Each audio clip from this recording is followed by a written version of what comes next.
Dr. Sandra Murcia. I am a licensed clinical psychologist at Dr. Renita Marsh and Associates. Today, I'd like to be able to talk to you about the relationship between racism-related stress and trauma. Let's start by quickly defining racism. Racism is the routine, institutionalized mistreatment of a person based on his or her membership in a racial group that is on the downside of power.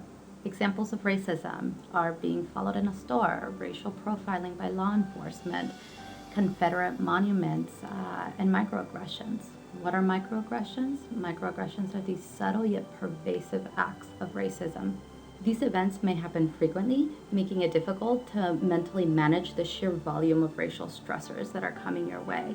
The unpredictable and anxiety-provoking nature of these events, which may be dismissed by others, over time may result in chronic fear and constant vigilance and even paranoia, which over time then may result in traumatization and for some even contribute to PTSD. So can experiencing racism be traumatic? Research indicates yes. Research also indicates that African Americans experience more instances of discrimination than their Latino or Asian counterparts, for example.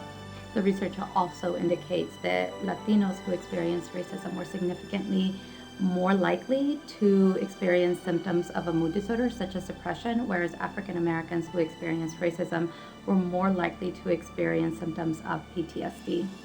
Racist incidents are traumatic, and research indicates that they impact us in similar ways as being a victim of domestic violence or of a sexual assault would.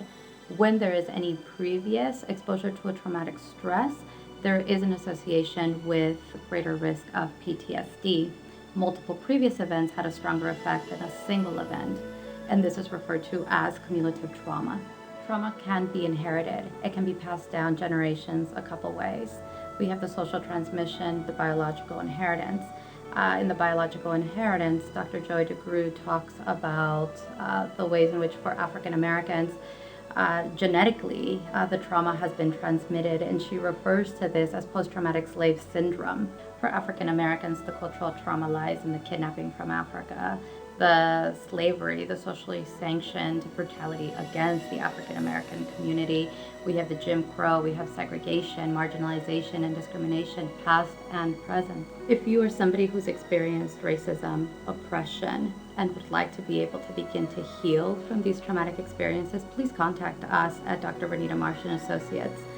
We can together begin this journey of healing. What we understand here at Dr. Renita Marsh and Associates is that happiness starts with a healthy mind, body, and spirit.